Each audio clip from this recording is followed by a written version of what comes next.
What if I told you you might not be who you think you are?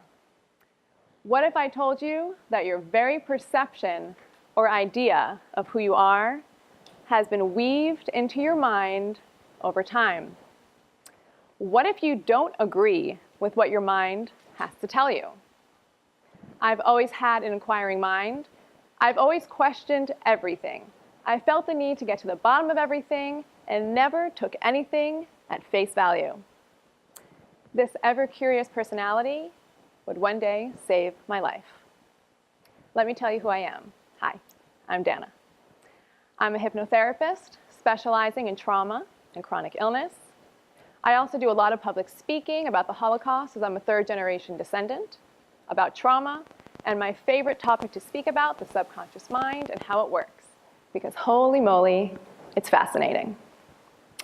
I want to take you on a little journey today that will expose the connection between your mind, who you think you are, and the potential onset of disease. So if you may, please follow along as we go through the human experience. From conception until death. Okay, so it won't be that morbid. We, all of us, are born as blank slates. We, all of us, then through our experiences, are programmed to have certain beliefs about who we are, what we can achieve in life, and what type of person we should be. From birth until 6, we are essentially living life in a hypnotic trance. It's why we learn languages so quickly at this young age. We are sponges just joyously absorbing everything around us. At this precious age, we set up the rest of our lives. That's right. What we learn from about the age of 0 until 6 is essentially the patterns or programming we begin to develop from adolescence or from then and repeat again and again from adolescence into adulthood. I want to tell you something that might offend you. People, we are patterns. I also want to relay something else to you. Sometimes our patterns do not serve us. Those patterns are called disease, depression, obesity, and the list, unfortunately, goes on and on. Okay, let's rewind for a minute. I want to rewind to a really serious pattern that I had in the past. I had what's called chronic fatigue syndrome, which later turned into fibromyalgia. Both are chronic illnesses that, to put them lightly, are no fun. And to put them into context can be seriously debilitating. I was 18 years old, and I would suddenly go in and out of these intense spurts of not being able to function. I was dead tired to a point where if I couldn't take a nap in the moment I needed to, I felt as if my heart would give out. The fact that I was so young, I knew something was wrong. I went to many doctors, who all told me I was either stressed or depressed. And I looked at them and I said, I'm a freshman in college. Really? What do I have to be depressed about? So for years, I did research into why I felt the way I felt, and I became my own advocate. I began experimenting with diet, with lifestyle, many different things, just to try to get a handle on my symptoms. And I started to feel better. And I was able to really get a handle on my life and to manage life really well.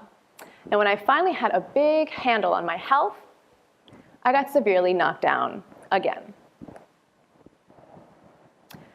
And when I say knocked down, I mean almost killed in a near-fatal car accident. T-boned, smashed, left hanging upside down in my car until the firefighters came to cut me out, not sure if I was paralyzed or dead. Without going into the gory details, I knew that I was in for a long ride ahead of me. I was handicapped for 6 months and I developed what's called PTSD or post-traumatic stress disorder. And on top of that, I began to feel sick again. In 30 seconds, I wasn't the same Danna anymore. I developed PTSD, and because I knew that I was one person and I wasn't that person anymore, I knew I had to see someone or do something about it. So I began to see this therapist, and she was a very nice woman. Yet she would tell me things: when you get to a stop sign, you need to breathe. So I thought to myself, am I really paying you this much money for that? That I got. So eventually, after 6 months of minimal improvement, I met a woman who survived cancer. And she said she would not have survived cancer were it not for this trauma therapist she went to. So I said, that's my woman. So I went, and the first appointment with her, this trauma therapist, she said to me, and she looked at me and she said, I'm a bit alternative. I hope that's okay with you. And I said, I'm desperate, whatever you got. She said I do this thing called hypnosis. I said, there is no way you're touching my brain with that stuff. I was super skeptical. I had no idea what it was. And my only reference was show hypnosis. And hypnotherapy is not show hypnosis. So basically, after about 6 or 7 sessions of meeting with her, I decided that I liked her. She was smart, forward-thinking, compassionate. So I thought to myself, what the heck? What can it hurt? So I walked in that session. I walked in feeling one way. I walked out feeling another. I wasn't exactly sure what she did. I just felt better. Within 6 weeks, my PTSD was gone. The next month, my depression. The next month, my anxiety. This woman saved my life. Okay, so that's all interesting, yet I want to tell you something even more interesting. So I mentioned to you earlier that I started with chronic fatigue and later developed what's called fibromyalgia. I view these two ailments as sisters, very similar. Yet fibromyalgia on top of the intense fatigue is serious muscular pain. Yet what the interesting part is, I didn't develop this pain until after my accident. So here's the interesting part. When I was healing my trauma through hypnosis, the pain in my legs began to dissipate. Bit by bit, little by little, the pain in my body was leaving. I thought to myself, whoa, what's happening here? So that brings us to where we're going today. I want to walk you through the mechanics of the hypnotic process and how it works, and how the mind and body and disease and thought are all interconnected. But first, let's jump into the science of how minds and bodies interact. So, how exactly are trauma and disease correlated? I want to mention to you that trauma doesn't have to be a near-fatal car accident. It doesn't have to be coming back from war. Really, in my mind, the way I view trauma is if you view the world one way and then some situation happened to you and now you view the world in a different way, that can be a traumatic circumstance. So it doesn't have to be this overwhelming experience. Have you ever heard the phrase, stress kills? Okay, so I used to hear that phrase and I used to scoff. Yet now I see just how valid that statement is. Physical and psychological stressors cause inflammation to occur in the body. Inflammation is the key word in many diseases. Reducing inflammation is the key to healing many diseases. Are you with me this far? Okay, beautiful. When events happen in life, they're recorded. When stressful events happen, they are recorded as is. And that creates a certain level of shock on the mind, which therefore sends distress signals down the nervous system, which in turn will tell the endocrine system to increase adrenaline and cortisol. And while those levels are increased, our immune levels are lowered. The fact that we have these stress responses initially is not a bad thing. Yet the fact that our minds compound all of these situations over time without ever letting them go, every situation builds upon each other. So the real reason we experience stress in reality is for our own good, for our own safety. If you think of an animal, for example, a mouse. A mouse sees a cat, gets anxiety, has stress levels. Why? Because it needs to make the decision to run away. Yet once the mouse runs away, once the mouse finds cover, that anxiety is gone. The mouse doesn't overanalyze what the cat was thinking, how to feel about it now, and what to do about it. No, that's only something humans do. Humans encounter a stressful situation, we instantaneously attach meaning to it, and then it's recorded forever. So the initial stress isn't bad. The continual attachment to the stress is bad. Following me so far? Good. Okay. So just to reiterate, When we experience stress, there's a recording in the subconscious mind, and enough of those recordings over time will cause havoc in an overstressed nervous system, which in turn will cause an overproduction of stress hormones and a suppression of immune function. So, now the golden question: how do we reverse all of this? So there's a new study dedicated to all of this called psychoneuroimmunology. Psychoneuroimmunology meaning the branch of medicine that deals with the influence of emotional states and nervous system activity on immune function, especially in relation to disease. So that's the textbook definition. In reality, the best way that I have found to take the study off of paper and into real life to intervene in the influence of stress on immunity, I have found is hypnotherapy. How? Let me tell you. So I do this fascinating therapy. It's called regression therapy.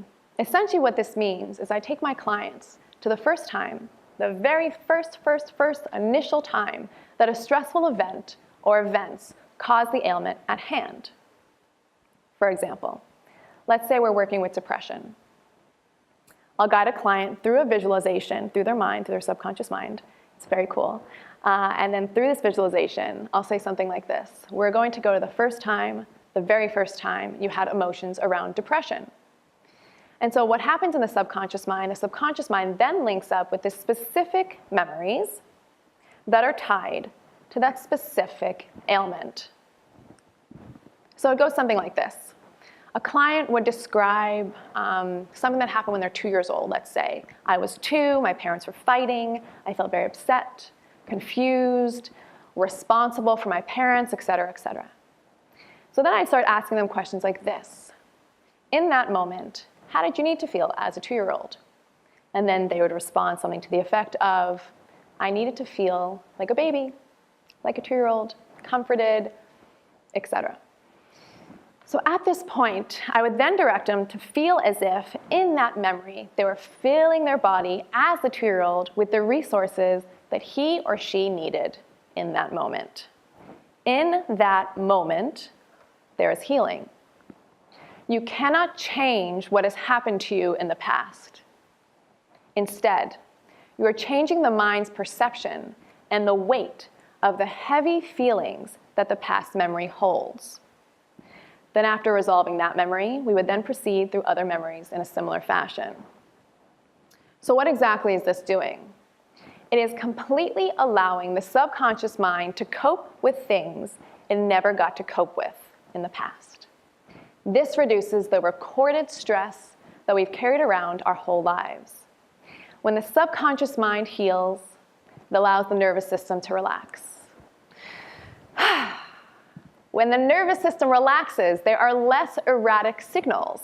When there are less erratic signals, the endocrine system does not need to be in a chronic state of fight or flight, therefore sending out inflammatory hormones like cortisol and adrenaline. You see how this is all coming together? Okay, I know I overloaded you with a ton of information. So I want to finish up with this, a bit of an experience I had with a client who came to see me. There's a woman, she came to see me, and she came to see me for weight loss, which many people do. Many people come to see hypnotists to lose weight.